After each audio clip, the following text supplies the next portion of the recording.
Imagine being 14 years old, dressed in the kind of finery your family saved for years to buy. Your mother tucks a ring of fresh flowers into your hair, pretending her hands aren't shaking. Your father watches you the way a man watches a contract being signed. Your brother drums his fingers like someone impatient to finish unpleasant business. Everyone calls this a blessing. Everyone says this day belongs to the goddess. No one explains why the older women standing near the chamber refuse to meet your eyes. Before the sun sets, a stranger will decide what your body is worth. And this is still the merciful part. The temple gates gleam like gold in the afternoon light. The ziggurat rises above you like a ladder carved into the sky. Up close it smells of incense, boiled barley, and smoke. Priests move like shadows. Slaves lug baskets heavy with offerings. And somewhere inside, behind low perfume-soaked curtains, a ritual waits for you. A priest places a rope crown into your hands. Another writes your name on a clay tablet. And on the altar, you notice a single silver coin resting as if waiting for someone. In a few minutes, you'll understand why your parents brought you here. In a few minutes, you'll understand why the temple doors lock from the inside.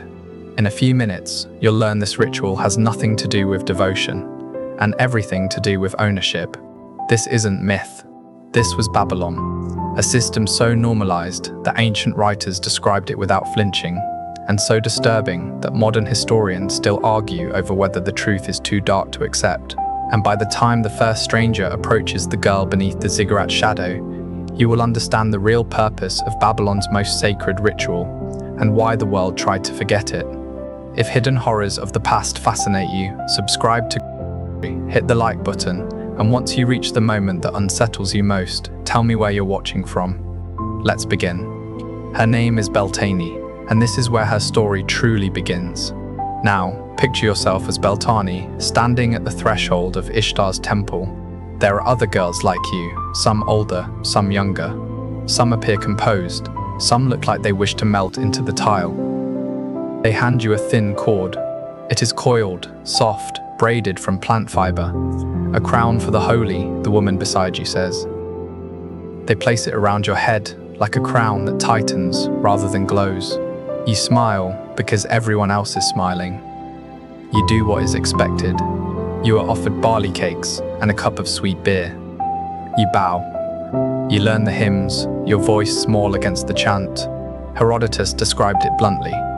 Women seated, rope crowns pressed tight, men choosing as they passed. Scholars still argue whether he misunderstood, but the tablets don't argue. They list names, payments, silver, grain. They were written to count. But here's what no historian will tell you. This is where the story stops looking sacred and starts looking transactional. Beltane learns the business quickly. First, the training. Music, dance, perfume, the ways of lowering a look so it becomes an invitation instead of a refusal. A woman named Iltani shows her how to roll a cosmetic stone over her face to bring a last sheen of oil. A boy with ink-stained fingers marks her name on a small clay tablet. Kadisu, he murmurs, as if that word is both title and trap. The priests explain the theology in patient voices. To please Ishtar is to please the city. To please the city is to secure harvests, births, and trade routes. The logic is tidy. The consequences are not. If you were Beltane, would you call this devotion or imprisonment? It is easy to call the Kadisu priestesses. They are trained, they memorize hymns. They learn to read sacred forms pressed into clay. They wear clean linen. They stand inside holy walls. From the outside, it looks like status. The law supports that illusion. The law protects her on paper. Property, wages, legal standing. But the tablet never records consent, and it never records exit. On paper, she belongs to no man. In life, she belongs to the temple. For a brief moment, Beltane believed this might be her future. A path upward, a chance to rise like the priestesses whose names were pressed into clay. Maybe the temple would protect her. Maybe she could even thrive here, but that hope died quickly. But the paper is only part of the story. What happens next is the part even the tablets avoid describing. At night, when the lanterns ignite and Babylon sinks into a low, humming quiet, the inner court changes. The outer doors are drawn shut, but men still enter. Merchants with covered faces, soldiers home from duty, travelers carrying silver, grain, or cloth from distant roads. They do not linger. They pay, and priests guide them behind low curtains where the Kadisu wait. Coins pass from hand to hand, names are recorded, portions are set aside for sacrifice. Everything else feeds the temple's stores. This is where devotion becomes routine. Beltane watches an older woman leave the enclosure. She moves carefully, practiced, with a coin resting in her lap and a gaze trained not to settle anywhere too long. No one shames her. No one mocks her. The city respects her for having served, and yet her life has already narrowed. She will not marry as other women do. She will not raise children inside a household that belongs to her. Her future has been shaped quietly, without a single spoken sentence. Some Kadisu call this a position. Others call it survival. Beltane calls it order. Her days are not chosen, they are assigned. Bells wake her, rations decide her meals.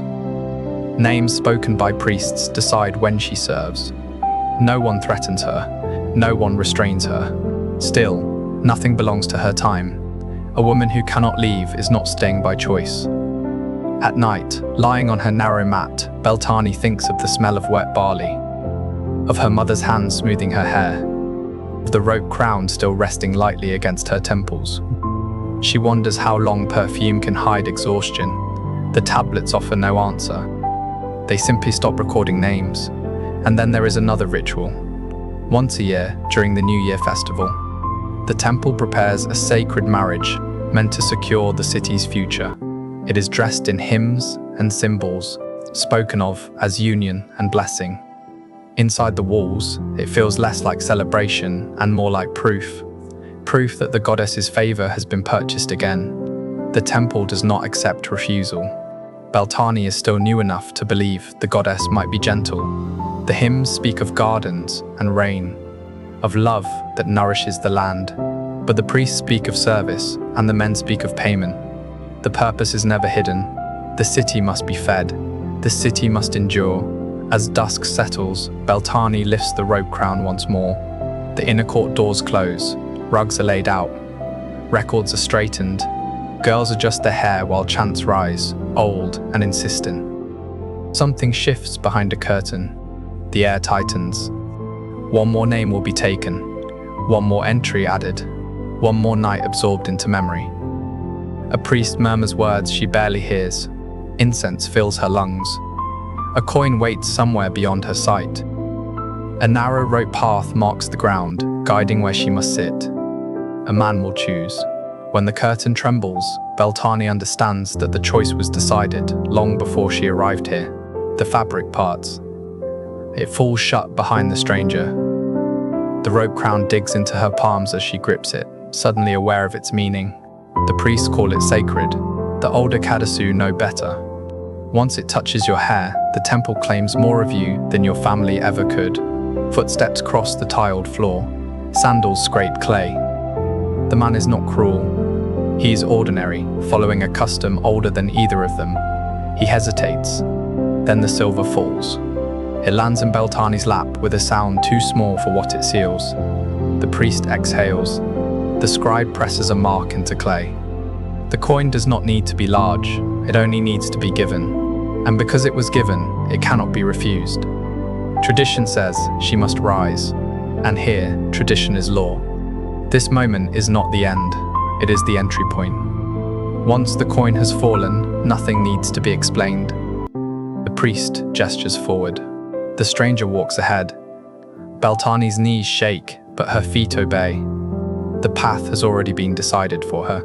The ritual chamber is narrow, its painted walls glowing softly under lamplight. Incense hangs thick in the air, sweet and suffocating. Small bells fixed to the doorway chime as she crosses the threshold, meant to summon the goddess, but sounding instead like a signal that another obligation has begun. No one speaks to her. No one explains what comes next. The silence is deliberate. This system does not rely on cruelty. It relies on age, repetition, and the confidence that no one will interrupt what has always been done. The ritual is older than the city's walls. It does not pause for doubt. It does not adjust for fear. Beltane steps inside, the curtain falls, and Babylon continues without her. In the months that follow, temple life settles into a rhythm that leaves no room for questions. Morning hymns, oil baths, lessons in music, scent, and composure. Inside the walls, the Kadisu are praised as sacred. Outside, they are spoken of in lower voices. They move between reverence and use without ever fully belonging to either world. Some of the older women whisper when the priests are gone. Ishtar owns us, one mutters. Another shakes her head. The temple does. Ishtar only signs off. Beltane does not laugh. The temple is a city within a city. Storerooms stacked high with grain, jars sealed with silver, names pressed into clay and filed away, and the Kadisu move through it all, as essential and unnoticed as the machinery itself. The law recognizes them. It grants privileges, it lists protections, it does not grant departure. One night, Iltani, the woman who trained her, sits beside Beltane on the terrace, moonlight flattening the world into pale shapes. You understand it now, Iltani says quietly, how this place works. Beltane nods. Do you still think we are priestesses? Beltane hesitates. What else would we be? Iltani smiles, but it is a tired expression, worn smooth by years of answers that lead nowhere. Necessary, she says. Necessary to the temple. Necessary to men who come here and leave lighter. Necessary enough to keep. Never enough to release. A voice calls from below. Another offering has arrived. The robe crown waits on its hook. Duty resumes. As seasons turn, the temple becomes familiar in ways Beltane never wanted. She recognizes footsteps by sound alone. She knows which merchants bring wine, which soldiers bring impatience, which offerings carry the sharp smell of foreign roads. She knows the sound of coins striking clay bowls, and how quickly each one is counted, sealed, and stored. An accountant once tells her she brings good fortune. She looks past him, at the overflowing storerooms, and understands what that praise truly means. What weighs on her most is not the ritual itself, which becomes numbing in its repetition, but the hours afterward. When the incense thins, the chants fade, and the city's noise returns beyond the walls. That is when the temple feels smallest. That is when the future disappears. No one here speaks of later years. Names are recorded. Then one day they are not. Older women vanish quietly. Their mats are folded. Their space is filled. When Beltane asks where they go, Iltani touches her hair gently and says, "To the goddess." Her eyes do not agree. It is near harvest season when a new marking appears on the temple calendar. The sacred marriage approaches, a ritual meant to bind the land's prosperity to divine favor. The public will see hymns, flowers, processions. Inside the temple, preparations are made with careful precision. The Kadisu do not perform the rite. They prepare it. And for the first time, Beltane's name is called. A bowl of scented oil is placed in her hands. Her hair is arranged. The robe crown is adjusted. The air in the room feels heavier, as if the walls are listening. Even Iltani watches without speaking. "What must I do?" Beltane asks. The priest answers calmly, without urgency or threat. What the goddess requires. The inner chamber is dim, lit by only a few lamps. Stone lions stare from the walls. A platform stands at the center, draped in cloth reserved for the highest rites of state and faith. Beltane's breath tightens. She has learned enough to recognize danger, even when it wears sacred language. Footsteps echo beyond the doorway. Someone important is approaching. And in that moment, Beltane understands that whatever lies beyond the next curtain will shape the rest of her life. Not through violence, but through permanence. The chant begins. The lamps burn lower. The curtain stirs, and Beltane steps forward. She has prepared lamps before. She has prepared rooms. Tonight, she is being prepared. The high priestess stands at the center of the chamber, draped in white linen edged with gold. She looks less like a woman than a symbol, composed, elevated, distant. Only the faint tremor in her hands betrays the truth. Even she feels the weight of this night. The altar is carved with lions, Ishtar's beasts, their stone jaws forever open. She tips the bowl. Oil spreads across the surface, dark and reflective, catching the lamplight like a held breath. Footsteps approach behind her. Slow, deliberate. The man chosen to stand in for the divine enters the chamber. King or noble, it no longer matters. His presence shifts the room. Beltane keeps her eyes lowered, just as she was taught, but she feels his gaze settle like weight on her skin. The priests circle them. The chant deepens. The chamber seems to close in, walls pressing closer than before. Then a voice speaks, calm, certain, final. Tonight you serve the goddess in body and in symbol. The land depends on this. The city depends on this. A sentence so old it sounds unquestionable. A sentence that leaves no room for refusal. Beltane lowers her eyes. And the ritual begins. What happens next was never written down. The temple did not record details meant to be sealed. Only fragments survive. Hymns that speak of a prepared bed, verses praising union and fertility. But everything in Beltane's life shifts after that night. The next morning, the high priestess embraces her, not with warmth, but with approval. Priests nod as they pass. A scribe adds a mark beside her name on a tablet she cannot read. Even Iltani looks at her differently now, with recognition edged by pity. You have seen the heart of the temple, Iltani whispers, and the temple has seen you. No explanation follows, none is needed. Once certain thresholds are crossed, there is no return. Then one day, her name is no longer called. There is no dismissal, no ceremony, no farewell. Her entries in the tablets thin, then stop. This is how Kadisu disappear. Not through violence, not through scandal, but through quiet erasure. The records show small notations, duties fulfilled, offerings prepared, festivals served. Then nothing.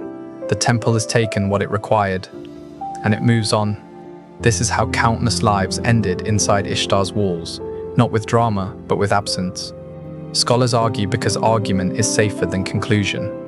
The tablets do not argue. They show a system that functioned smoothly, efficiently, by consuming women without noise.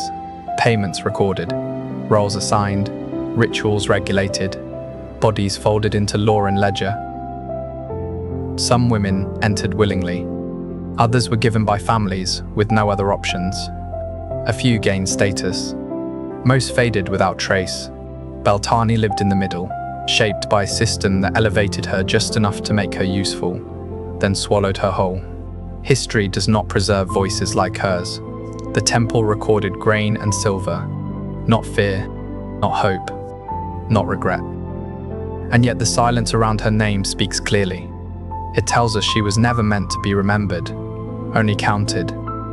It tells us why later generations tried to bury these rituals beneath metaphor and denial, not because they were small, but because they revealed too much. The temple is gone now. The ziggurat reduced to dust. The chant silenced. The lions broken beneath sand. But the questions remain. What did Beltane believe in the end? Did she still trust the goddess? Did she hope for escape? Or did she learn to stop hoping at all? History will never answer. The tablets do not record longing. They record transactions. And that is how Beltane remains. A name briefly pressed into clay. A life consumed by a system that called itself sacred, and a reminder that even the brightest temples can cast the darkest shadows. If you want to pay tribute to Beltane and to the countless women history only counted, never remembered, leave her name in the comments.